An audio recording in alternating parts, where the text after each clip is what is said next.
আসসালামু আলাইকুম। ফাউযু বিল্লাহি মিনাশ শাইতানির রাজিম। উমিরতু লিআদিলা বাইনাকুম। সাদাকাল্লাহুল আযীম। বাংলাদেশ জামাত ইসলামী কুষ্টিয়া জেলা শাখার ওজান গ্রামে ইউনিয়ন দোরবাচারা, এটাকে হাই স্কুল না, হাই স্কুল ময়দানে আজকের এই সদীয় কর্মী সমাবেশের সম্মানিত সভাপতি, অত্র ইউনিয়নের বাংলাদেশ জামাত ইসলামের শ্রদ্ধাভাজন আমির জনাব হায়দার আলী মাস্টার,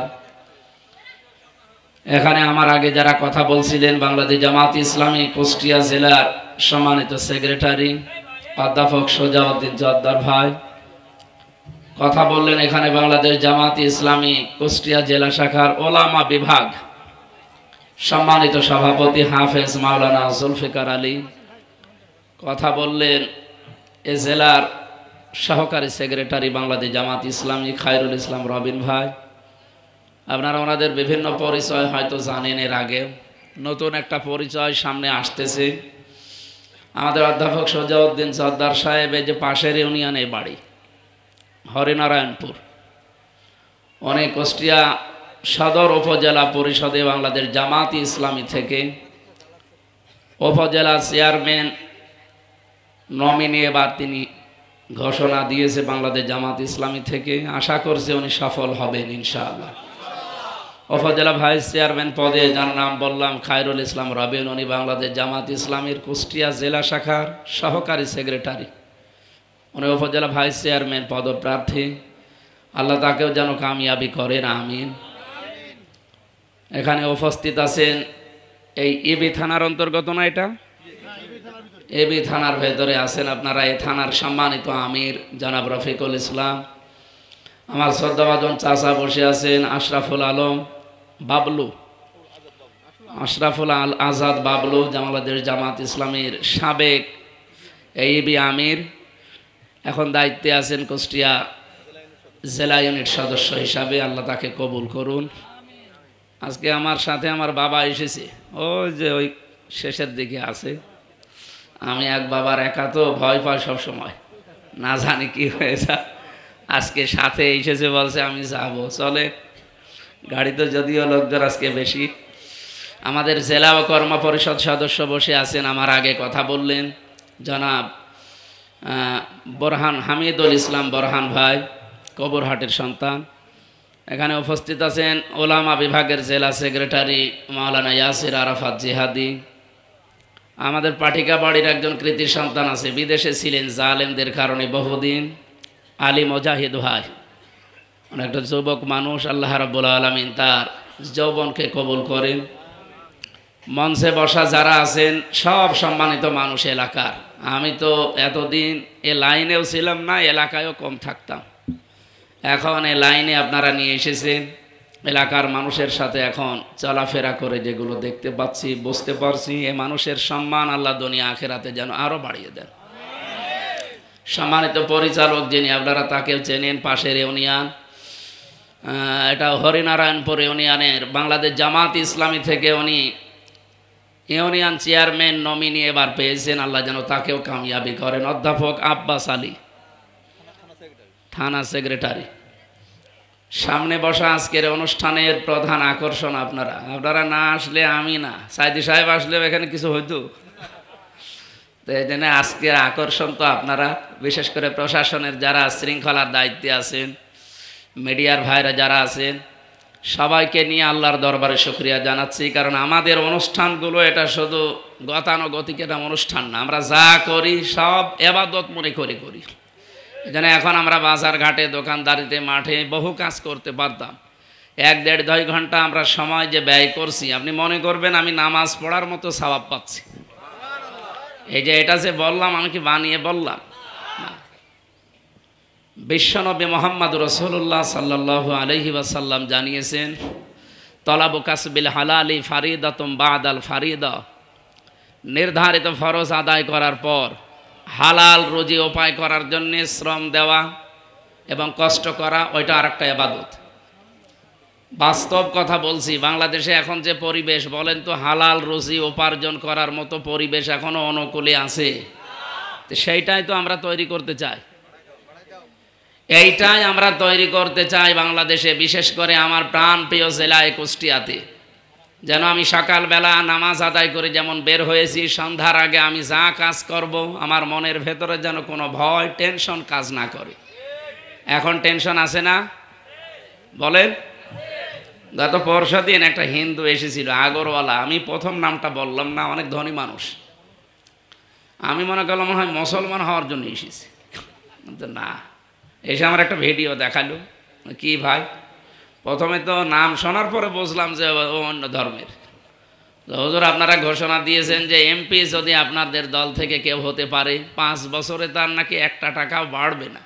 তো এই ঘোষণা তো এ দেশের আরও কত রাজনৈতিক দল আছে, কেউ তো দেয় না। দেবে কি করে? দেবে কি করে?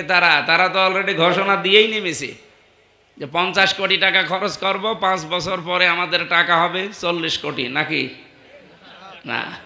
তাদের টাকা আরো 50 কোটি বাড়বে। যা আমাদের আমির যিনি, উনি অলরেডি এই 1 বছর 1 মাসে প্রমাণ করে দিয়েছে যে এই দলের ভেতরে আমরা যারা আছি, দল কন্ট্রোল করতে যেমন পেরেছি, দেশ যদি আমাদের হাতে আসে আমরা দেশও কন্ট্রোল করতে পারবো ইনশাআল্লাহ। আপনার এর চাইতে কি নিয়ে আসা লাগবে বলেন? আমার বাস্তবতা। এবং আজকে একটা অফিসে গিয়েছিলাম, খুব গুরুত্বপূর্ণ। উনি বলছিলেন আমি মাওলানা নিজামী রহমতুল্লাহ আলাইহি ওনার দায়িত্বে ছিলাম। এনারা যে এত সেন্সিটিভ দায়িত্ব পালন করতে গিয়ে ওনারা নামাজ পড়া যেমন এবাদত মনে করত, মন্ত্রী যখন ছিল মন্ত্রণালয়ের যে ডিউটিগুলো এগুলোও তারা এবাদত মনে করে পালন করত।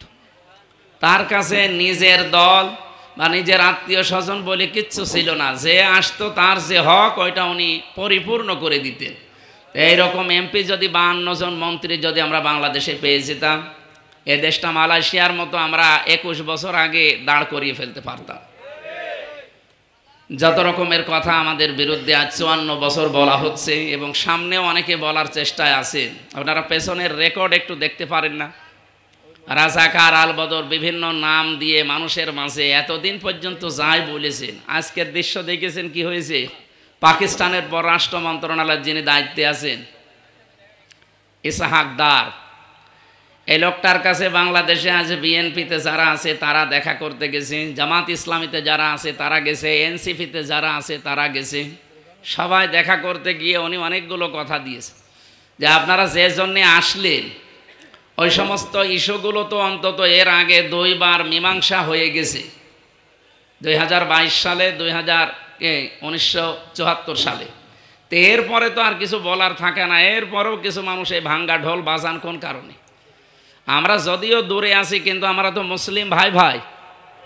আমরা এই দেশকে, আমাদের দেশকে আরো এগিয়ে নিয়ে যেতে চাই, পেছনের দিকে আমরা আর তাকাতে চাই না। কথাটা ভালো না? এজন্য আগামীতে যারা এ কথা আবার দাদাদের প্রেসক্রিপশন অনুযায়ী এ কথাগুলো বলতে চান আপনারা থামবেন, নয়তো আপনারাও আসতে পারবেন না, আমরাও পারবো না। শেষে দেখা যাচ্ছে এই জানুয়ারির পরে আরেকটা অন্য সরকার গঠন করে দেবে ওই লাল চামড়ার মানুষেরা। সামনে এরকম কিছু হচ্ছে এই 2-3 দিন। সামনে যারা আশা করে আছেন যে আমরা অলরেডি সব পেয়েই গেছি, 270টা নাকি তাদের সব কমপ্লিট। তো 270টা আপনি আন্দাজে হিসাব করে কিভাবে বলেন? তো সেখানে আজ 3 দিনের যে বাস্তবতা টের পাচ্ছি, বা আমি যতটুকু আন্তর্জাতিক বিশ্ব নিয়ে একটু দেখি, আপনারাও পারবেন না, শেষে আমাদেরও যেতে দেবেন না। জানুয়ারি মাসে কিন্তু অন্যরকম একটা কিছু হয়ে যাবে। এই জন্য যে যে জায়গায় আছেন ওখান থেকে সব কিছু বন্ধ করে অন্তত একটা সুষ্ঠু নির্বাচন যেন সামনে হয়, এই ব্যবস্থা আমাদের করা দরকার। অনেকে ধোয়া তোলে, ধোয়া যে আমরা নাকি নির্বাচন চাই না। কে বলেছে আপনারা? আপনাদের এই দেশে যারা রাজনীতি করছে প্রায় 73টা দল, সে নিবন্ধিত অনিবন্ধিত মিলে, কোনো দল এভাবে রাজনীতি এই ভোটের জন্যে চেষ্টা চালাচ্ছে বলে আমি তো দেখি না, শুধু বাংলাদেশ জামাত ইসলামী বাদ দিয়ে। এরা অলরেডি মাঠে নেমে পড়েছে নির্বাচনের যতগুলো কাজ সব হাতে নিয়ে। কালকে আমি সকাল 7টা থেকে সন্ধ্যা 6টা পর্যন্ত ছিলাম ঝিনাইদহে নির্বাচনী কাজ নিয়ে, প্রায় 140 জন। এই পুরা আমাদের এই 7টা জেলায় যতগুলো এমপি প্রার্থী জামাত ইসলামের সবাই আমরা এক জায়গায়, আরও 6 জন করে এক এক উপজেলা থেকে আমরা নিয়ে গিয়েছিলাম। তা আমরা তো কাজ কারবার আরম্ভ করেছি, সুতরাং মিথ্যা কথা ছড়িয়ে জনগণের ভেতরে বিভ্রান্ত না করে নিজেরাও লেগে পড়ে। ডক্টর মোহাম্মদ ইউনূস এই দৃশ্যগুলো দেখলে ফেব্রুয়ারির 12 তারিখে ইনশাল্লাহ দিয়ে দেবে নির্বাচন। কিন্তু পিআর পদ্ধতি যারা চাচ্ছে, আপনারা এটা বাস্তবে আসলে কত নিরপেক্ষভাবে মানুষ ক্ষমতা ভোগ করতে পারবে। মানুষ এটা বাস্তবে 51টা দেশ পৃথিবীতে, 91টা দেশ অলরেডি দেখিয়ে দিয়েছে, এখন সেখানে চলছে। তা হাসিনার মতো ফ্যাসিস্ট হয়ে জীবনে কেউ যেন উঠতে না পারে, সেজন্য পিআর পদ্ধতি দরকার। এখন যাদের ওপরে আমরা আহ্বান জানিয়েছি তাদের বিবেচনায় আছে, তারা যদি মেনে নেয় ভালো, না হলে এ দেশের মনে হয় জনগণ অন্য কোনো, এইটাই আমাদের বিশ্বাস। আর আমরা এ রাস্তায় আসার পরে অনেকের এখন গাত্রদাহ যে এ রাস্তায় আসার দরকার কি, আপনারা অবিখা ওয়াজ করে খাবেন, ওয়াজ করে খাবো, এ রাস্তায় আসার নির্দেশ আমাদের আল্লাহর। কথা বন্ধ করে ওয়া উমিরতু লিআদিলা বাইনাকুম, সূরা শূরার আয়াত, এটা মাঝখানে আছে। আল্লাহ তাআলা বলেন ওয়া উমিরতু লিআদিলা বাইনাকুম, হে নবী আমি আপনাকে আদেশ দিয়েছি যে দুনিয়ায় ন্যায় বিচার কায়েম করবেন। বলেন তো ন্যায় বিচার যারা কায়েম করে তারা কি রাস্তায় বসে থাকে? কোথায় থাকে? চেয়ারে। সে চেয়ারগুলোই যদি আমরা না পাই, ন্যায় বিচার কায়েম কি শুধু ওয়াজের দ্বারা হবে? তো ওই জায়গা মতো যাওয়া লাগবে না? ওখানে যাওয়ার জন্য এই সিস্টেমগুলোতে এখন আসা। আমাদের নিজেদের আল্লাহর কসম কোনো লাভ নেই। বাংলাদেশে জামাত ইসলামী থেকে 300 এমপির 300 যদি পাশ করে, তাদের 1 টাকারও লাভ নেই, আরও তাদের কষ্ট। আর এই কষ্টটা করছে শুধুমাত্র ন্যায় বিচার কায়েম করার স্বার্থে, ইবাদত মনে করি। তাছাড়া আল্লাহ আমাকে যা দিয়েছি, আমার যতটুকু আছে, জীবনে কিচ্ছু করা লাগতো না, শুধু বসে ভাড়া দিয়ে খেলে আমি চলে যেতে পারতাম। এই রক্ত পিচ্ছিল এবং এই ঝঞ্ঝা বিক্ষুব্ধ, এই যে গালিগালাজের একটা রাস্তা কেন আসা লাগে? কারণ এটা আমি জানি যে ন্যায় বিচার কায়েম করার জন্য এরকম একটা চেয়ার দরকার। আর আপনারা জানেন অমাল্লাম ইয়াহকুম বিমা আনজালাল্লাহু ফাউলাইকা হুমুল কাফিরুন ফাউলাইকা হুমুজ জালিমুন ফাউলাইকা হুমুল ফাসিকুন, যারা আল্লাহর বিধান দিয়ে দুনিয়াতে বিচার ফায়সালা করে না, তারা আল্লাহর কাছে কাফের, ফাসিক, জালেম। 54 বছরে আল্লাহর বিধান দিয়ে এদেশ চলেছে। তা আপনি যতই মুসলমান দাবি করেন, আল্লাহর দৃষ্টিতে মুসলিম হয়ে থাকতে পারবেন? হয় জালেম হবেন, নাই ফাসিক হবেন, নাই কাফের হবেন। এই জন্য মদিনাতে যতগুলো সূরা নাজিল হয়েছে সব আছে ইয়া আইয়ুহাল্লাযিনা আমানু, হে ঈমানদারেরা। আর মক্কায় যত নাজিল হয়েছে ইয়া আইয়ুহান নাস, হে মানব মণ্ডলী। তার মানে মক্কায় ইসলাম কায়েম ছিল না। যত বড় বুজুর্গই মক্কায় বাস করুক না কেন, আল্লাহর দৃষ্টিতে তারা পরিপূর্ণ কামেল ঈমানদার না। তা আমরাও 54 বছরে এখনো পর্যন্ত ইসলামের একটা বিধানও এখানে দেখতে পাইনি। আমরা সামনে যদি 500 বিধান আছে শরীয়তের, সংসদে কায়েম করে ফেলতে পারি, এ দেশটা একটা মিনি জান্নাত হয়ে যাবে। আর যারা এই যে বিভিন্ন অপকর্মে লিপ্ত আছে, তারা বেশ ভালোভাবে জানে যে জামাত ইসলামী বাংলাদেশ যেটা করতে চায়, এটা যদি সত্যি একবার ওরা কোরআন দিয়ে করতে পারে, কিয়ামতের আগে এই দেশ থেকে কোরআন এবং ইসলামকে কেউ সংসদ থেকে নামাতে পারবে না। হযরত ওমরের ঘটনা পড়েছি সারা জীবন, কিন্তু বাস্তবে এখন আমরা দেখিনি। হযরত ওমর ইবনে আব্দুল আজিজ রহমতুল্লাহ আলাইহির ঘটনা পড়েছি, কিন্তু দেখিনি। ওই দৃশ্য বাংলাদেশ এবার দেখবে ইনশাআল্লাহ। এটার প্রমাণ হয়ে গেছে অলরেডি। যারা দায়িত্বে আছে তারা, উনি বলছিলেন না যে 123 জন গ্রুপিং করে মারা গেছে, 23 জন, 150 জন। একজন বলেছে 123, একজন বলেছে 150। একটা পত্রিকার রিপোর্ট, একটা সরকারি রিপোর্ট, দুইটাই সঠিক আছে। আমার বলেন দুইটাই সঠিক আছে মানে? হ্যাঁ, দুইটাই সঠিক আছে। আমি আপনাকে বললাম 8 কত হলে হয়, আপনি বললেন 5 আর 3 8 হয়। ওনারে বললাম কত হলে 8 হয়, উনি বলছে 4 আর 4 8 হয়। দুইটাই কি ভুল আছে? আমার 8 দরকার। তোমার পত্রিকার 2 রিপোর্ট 2 রকম দিয়েছে। একটা সরকারি রিপোর্ট আছে 150 মানুষ, তার সরকারি রিপোর্ট হচ্ছে 123 জন, পত্রিকার রিপোর্ট 150 জন। যারা নিজেদের স্বার্থে নিজেদের ভেতরে মারামারি করে, আজকেও মারামারি হয়েছে ব্রাহ্মণবাড়িয়ায়, আমি নাম নিলাম না ভদ্র মহিলার। তে যেভাবে চলছে, ওরা নিজেরা মারামারি করে যদি 150 জন 1 বছর 1 মাসে মরে যায়, আপনি 5 বছরের জন্য দিলে ওরা নিজেরাই মারামারি করে সব মরে যাবে। এজন্য আপনাদেরকে আমরা বাঁচাতে চাই। আর আমরা 1 বছর 1 মাসে যে একটাও মারামারি আমাদের ভেতরে নিজেদের হয়নি, তার প্রমাণ আপনি কুষ্টিয়া জেলায় দেখান। এর চাইতে কি দেখানো লাগবে বলেন আপনাদের? আমরা তো ডাকছে আল্লাহর বিধানের দিকে। ফাইনা তাসাহাবুন, কোথায় যাচ্ছেন আপনি? আন আকিমুদ্দিন ওয়ালা তাতাফাররাকু ফি, দিন কায়েম করেন, এ বিষয়ে কোনো মতপার্থক্য, কোনো মতবিরোধ, ফতোয়াবাজি সব বাদ দিন, আগে দিনটা কায়েম হোক। যে যেখানে আছেন সব কিছুর আগে আমাদের এই জমিনে এখন দিন কায়েম করা দরকার। নয়তো কবরে গেলেও যদি বলেন আমার রব আল্লাহ ছিল, ফেরেশতা কিন্তু বাড়ি দেবে। যে রব আল্লাহ ছিল মানে রবের একটা বিধান চলেছে বাংলাদেশে, কিসের রব আল্লাহ ছিল বলো? আপনি সব ধরা খেয়ে যাবো। আমরা বাঁচতে চাই কিনা বলেন তো? আল্লাহ তাআলা দিন কায়েমের কথা বলার পরে শেষ করে দেননি। সূরা শুরার 13 নম্বর আয়াত দেখবেন, কোরআনে কারিমে আল্লাহ রাব্বুল আলামিন জানিয়েছেন, মা কাবুরু আলাল মুশরিকিনা মা তাদউহুম ইলাইহি আল্লাহু ইয়াজতাবি ইলাইহি মান ইয়াশা ওয়া ইয়াহদি ইলাইহি মান ইউনিব।